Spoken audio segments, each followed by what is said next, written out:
اعوذ باللہ من الشیطان الرجیم بسم اللہ الرحمن الرحیم۔ والدین کی اسلام میں خدمت کرنے کی اور ان کی اطاعت کرنے کی تاکید کی گئی ہے، لیکن اطاعت کی حدود متعین فرما دی ہیں کہ اطاعت نیکی میں کرنی ہے، بھلائی میں کرنی ہے، تقوی میں کرنی ہے، جیسے کہ سورہ الانعام میں فرمایا تعاونوا علی البر والتقوی ولا تعاونوا علی الاثم والعدوان۔ تعاون ہمیشہ نیکی اور تقوی کے کاموں میں کرنا ہے اور گناہ اور بدی کے کاموں میں تعاون نہیں کرنا۔ تو یہ جو تعاون کا جو معاملہ ہے یہ دنیا میں ہر انسان سے تعلق رکھتا ہے۔ انسان کا باپ ہے، والدہ ہے، بھائی ہے، رشتہ دار ہے، کسی کے ساتھ بھی جو تعاون کرنا ہے وہ نیکی اور تقوی کے کاموں میں ہی کرنا ہے، ان کاموں میں کرنا ہے جو شریعت کے نزدیک جائز ہیں۔ غیر اسلامی کاموں میں، برے کاموں میں، گناہ کے کاموں میں تعاون نہیں کرنا۔ اسی طرح پھر والدین کے ساتھ احسان کا سلوک بھی فرمانے کا حکم دیا ہے، یعنی جس میں خدمت کرنا شامل ہے، ان کی خدمت کرنا، دنیاوی معاملات میں ان کا کہنا ماننا، اور دنیاوی معاملات بھی وہ ہیں کہ جو شریعت میں جائز ہیں۔ جو ناجائز امور ہیں ان میں تو اطاعت کسی بھی قیمت پر کسی بھی انسان کی نہیں کرنی ہوتی۔ پھر سورۃ لقمان آیت نمبر 14 ہے، اس میں اللہ تعالیٰ فرماتا ہے اور ہم نے انسان کو اس کے والدین کے بارے میں نیکی کا تاکیدی حکم فرمایا، جسے اس کی ماں تکلیف پر تکلیف کی حالت میں اپنے پیٹ میں برداشت کرتی رہی اور جس کا دودھ چھوٹنا بھی 2 سال میں ہے۔ تو اس آیت میں جو ہے وہ والدہ کے ساتھ احسان کا سلوک، نیکی کا سلوک کرنے کی تاکید کی گئی ہے، اور پھر آگے فرمایا ہے کہ اسے یہ حکم دیا کہ تو میرا بھی شکر ادا کرو اور اپنے والدین کا بھی۔ اللہ کا شکر تو یہ ہے کہ اللہ تعالیٰ کی عبادت کرنی ہوتی ہے،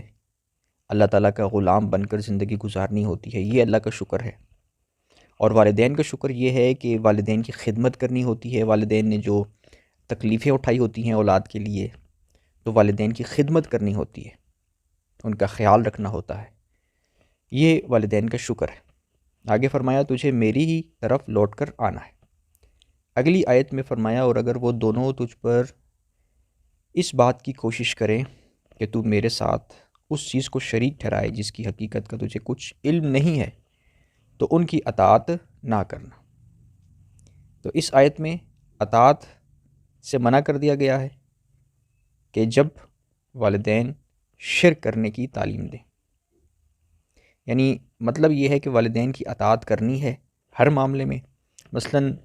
بچہ ہوتا ہے، انسان بچہ ہوتا ہے تو والدین اسے کہتے ہیں بچہ نمازیں پڑھو، قرآن پڑھو، نیکی کے کام کرو، تو اس میں ظاہر ہے بچے نے والدین کی بات ماننی ہوتی ہے، ان کی اطاعت کرنی ہوتی ہے۔ پھر بچہ جو بڑا ہو جاتا ہے تو والدین اگر انہیں اسلامی احکامات کا حکم دیتے ہیں تو اس میں اولاد نے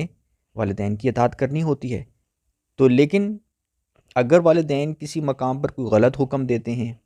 ٹھیک ہے، کسی مقام پر کوئی غلط حکم دیتے ہیں، اسلام سے ہٹ کر کوئی حکم دیتے ہیں، اسلام کے خلاف حکم دیتے ہیں، یا کہتے ہیں نمازیں نہ پڑھو، چوری کرو، بدتمیزی کرو لوگوں کے ساتھ، تو یہ جو چیزیں ہیں اس میں پھر ان کی اطاعت نہیں کرنی۔ اس آیت میں جو فرمایا ہے کہ شرک میں نہیں کرنی، تو شرک کا مطلب کیا ہے؟ شرک کا مطلب یہ ہے کہ انسان اپنی زندگی پر اللہ تعالیٰ کے قوانین اور اصول اور احکامات کو نافذ نہ کرے، بلکہ کسی اور کے قانون کو، کسی اور انسان کے اصولوں کو نافذ کرے، وہ شرک کہلاتا ہے۔ زندگی جو انسان بسر کرتا ہے وہ اللہ تعالیٰ کے احکامات کی روشنی میں بسر کرتا ہے، اللہ کی اطاعت کرتا ہے۔ تو جو اللہ کی اطاعت نہیں کرتا تو وہ یا تو کسی دوسرے انسان کی اطاعت کرتا ہے یا پھر وہ اپنے نفس کی اطاعت کر رہا ہوتا ہے، تو دونوں صورتوں میں وہ شرک کہلاتا ہے۔ اسی لیے ایک دوسری آیت میں اللہ تعالیٰ نے قرآن شریف میں فرمایا ہے کہ کیا تو نے اس شخص کو دیکھا ہے جس نے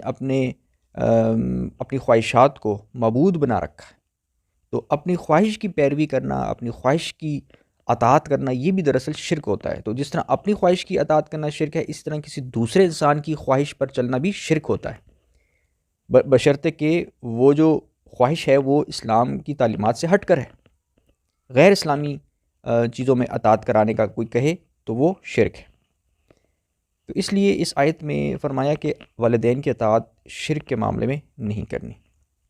اور اگر وہ دونوں تجھ پر اس بات کی کوشش کریں کہ تو میرے ساتھ اس چیز کو شریک ٹھہرائے جس کی حقیقت کا تجھے کچھ علم نہیں ہے، تو ان کے اطاعت نہ کرنا، اور دنیا کے کاموں میں ان کا اچھے طریقے سے ساتھ دینا۔ اب دنیا کے کاموں سے کیا مراد ہے؟ مطلب جو دین سے تعلق نہیں رکھتے، جو دنیا کے امور ہیں، خدمت کرنا، ان کا خیال رکھنا، ٹھیک ہے نا، کھانے پینے کے معاملے میں، ان کے آرام کے معاملے میں، اور اس طرح کی جو اسلام میں جو چیزیں جائز ہیں لیکن ہیں دنیا سے تعلق رکھتی ہیں، ان میں ان کا خیال رکھنا، ان کی اطاعت کرنا۔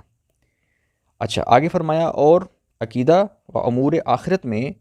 اس شخص کی پیروی کرنا جس نے میری طرف توبہ و اطاعت کا سلوک اختیار کیا۔ اچھا اب یہاں پہ فرما دیا کہ شرک میں اطاعت نہیں کرنی، ٹھیک ہے، اور دنیاوی معاملے میں جو ہے نا اچھے طریقے سے ان سے برتاؤ کرنا ہے، لیکن چلنا اس کے راستے پر ہے کہ جو میری طرف رجوع کرتا ہے، وَاتَّبِعْ سَبِيلَ مَنْ أَنَابَ إِلَيَّ، کہ جس نے میری طرف رجوع کیا ہوا ہے، جو میرے راستے پر چلتا ہے، اس کی اطاعت کرنی ہے۔ تو اب کون اللہ کے راستے پر چلتا ہے؟ وہ ظاہر ہے عالم دین ہے، وہ بزرگان ہیں، ٹھیک ہے نا، جو دین کے بزرگ ہوتے ہیں، جو دین کے علماء کرام ہوتے ہیں، ان کے راستے پر چلنا ہے۔ یہ ہے کہ باوجود یہ کہ انسان کو اپنے والدین سے محبت ہوتی ہے، والدین کا ایک قریبی تعلق ہوتا ہے، لیکن ان کی شرک میں اطاعت نہیں کرنی،